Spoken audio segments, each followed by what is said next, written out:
There's a little G blues for you.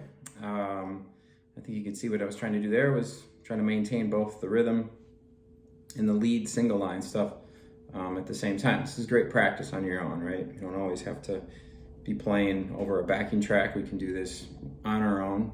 It's not easy, but it's well worth it because you develop a better sense of the form of the blues, right? So what am I doing here? Well, I'm taking G here, the G7, which is the E7 chord moved up. And then for the 4 chord, which is C in the key of G, I use the C9, the money chord. And then for the 5 chord, D, I use the C7 shape moved up the whole step. So I got G7, C9, which is still a dominant chord, and then D7. So when you're in like a shuffle blues like this, that kind of feel, 1, 2, 3, and 4. We play dominant chords versus like regular major chords, right? And so now what I'm seeing here in this position is I'm seeing a little 1, 4, 5 root shape pattern. What that means is this is the root of the 1 chord G, this is the root of the 4 chord C, and this is the root of the 5 chord D. I see this because now I can plug in all sorts of things here when I follow the form of the blues, right? So if you got to remember here, we got 4 bars of the 1 chord, then we go to the 4 chord for 2 bars, and then we're back to the 1 chord for 2 bars, and then we got the 5 chord for 1, the 4 chord for 1, and then the 1 chord for 1, and then the 5 chord for the turnaround, the last bar, okay? So now what I'm doing here is, what I did here is I simply use the arpeggios, the chord tones of each chord. So when I see this G7 chord here, I see this arpeggio here. Right, and when I see my C9 here, I see this. And then when I see my D7, or the C7 shape, I see this. And then back to the G7. So I'm using these chord tones, and that's really all I was doing here. I'm keeping it very simple, keeping a groove going. I'm trying to maintain the rhythm while I introduce a melody, right? Okay, so here's what I'm doing. It's really simple. So strumming on beat 1, and then I'm taking what is the minor third of the chord, and I'm sliding into the major third, and that's such a big thing right there. So I'm just sliding 1 and 2, 1 and 2 and 3, and so I'm sliding into the 2nd fret of the A string, going to the 5th fret of the A, and then I'm playing the 3rd fret of the D. And I'm going to pick that twice, so it's, right, and then I strum again on 1, so that's 1 and 2, 1 and 2 and 3 and 4 and 1 and 2 and 3 and then the second time, again, I strum on beat 1, then I do the same thing. I slide into the 2nd fret of the A, go to the 5th fret of the A, and then I come right back to the 2nd fret of the A. So together, I get, okay? Real simple, again, right out of the arpeggio with the little minor third to major third sound, okay? Now I go to the C9 here. Again, I'm going to see my arpeggio. So all I have to do is do what I just did for the 1 chord, just drop it down to the D string and do the same exact thing. Remember, this is only 2 bars, so I'd only play that 1 time through. So it'd be 1 and 2 and 3 and 4 and 1 and 2 and 3 and 4. And then I'm right back to the 1 chord for the next 2 bars. So 1 and 2 and 3 and 4 and 1 and 2 and 3 and 4. Now we're on to the 5 chord, which is the D, the D7. This is only 1 bar, so I can kind of only do half of it, right? So it'll be 1 and 2 and 3 and 4 and. Now I'm going to just keep my middle finger, which is already on the major third, and I'm just going to slide. I'm going to move that back and then slide back into that note. So 1 and 2, and then I'm going to play the 2nd fret of the G, to the 5th fret of the G. So it's 1 and 2 and 3 and then I'm going to the 4 chord. Remember that was only 1 bar. And then to the C9, this is only 1 bar, so I go 1 and 2 and 3 and that's just the first part of what we just did before. So slide into the 2nd fret of the D, 5th fret of the D, 3rd fret of the G. And then I'm back to the 1 chord for now what I did here today was I did a turnaround for you.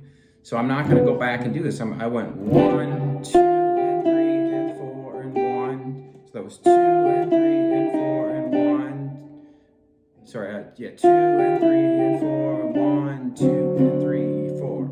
Okay, so when I got back to the 1 chord, I strummed it, and then I came down here and I did this turnaround. So what this is here is I got my index finger on the 3rd fret of the high E. I've got my ring. You could use your pinky. I got my ring finger on the 6th fret of the B. So I'm going to hold this index down the whole time. And I'm going to go. So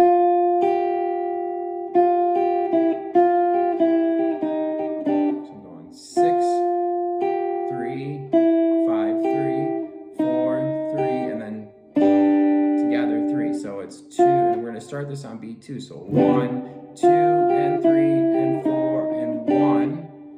And then I'm going to go to my 5 chord, the D7, for a strum for 2 and 3, 4. And then it would all start over again. So I'm just going to play the last 4 bars.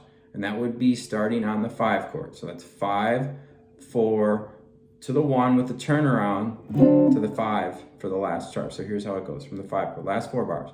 So 1, 2, and 3, and 4, and 1, 2, and 3, and 4, and 1. 2 and 3 and 4 and 1, 2 and 3, 4, and then it would all start over again. Okay? So the cool thing here is that, you know, like I said, it helps you feel the form when you can maintain both the rhythm and the kind of lead at the same time. The other great thing about this is that you're learning to outline the chord changes. Okay? Now you could take this a lot, make this a lot more complex if you wanted to, right? But if you're just starting out doing this, you got to keep it simple so you can keep track of where you're at, right? Okay, now another thing you can do here is essentially we can move all the moves we did up an octave. So now instead of me going, I could go, right? I move these notes up 1 octave. That's just an octave higher, right? An octave is the same note, higher or lower. So I can still strum the G, and I'm going to slide. Again, I'm taking my middle finger that's already on the G, so I'm going to bring it back to the 3rd and slide into the 4th, 3rd fret of the B, 6th fret of the B. And again, slide in, and then back to the G string. So again, it's 1, 2, and 3, and 4. 1, 2, and 3, 3, and, okay? And then when we go to the 4 chord, now this time, instead of me playing the C9, maybe I play the C7, this C7 shape. This is the A7 chord moved up. Because then I'm right here for, again, I'm just taking what we did here for C9, I'm moving that up an octave. I hope you can hear how that's just the same. It's the same exact notes, just moved up an octave, right? So again, I take that C7 shape here. B1, 1, 2, and 3, and 4, and 1, 2, and 3, and then I'm back to the G here. 1, 2, and 3, and 4, and 1, 2, and 3, and 4. Now when I go to the 5 chord, I could do a couple things. I could move the same chord I did for the C7 here, move it up a whole step. For D7, I get the same move as I did here, so it'd be,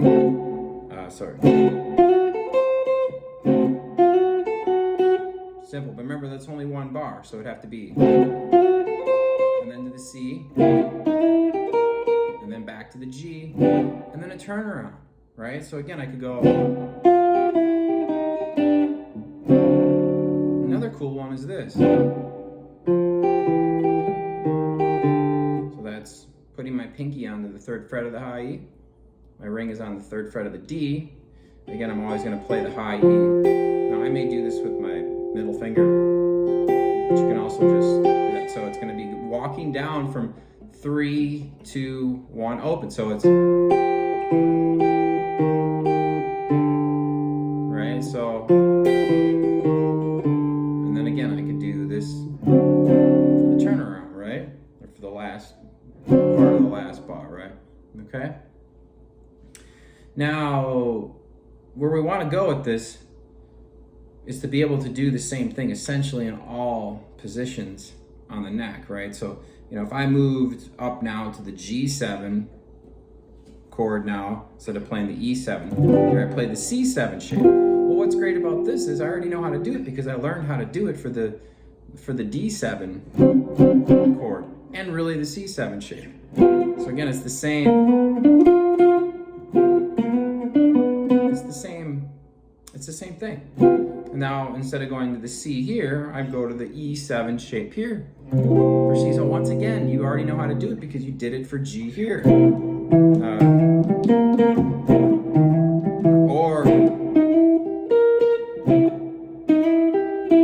Right?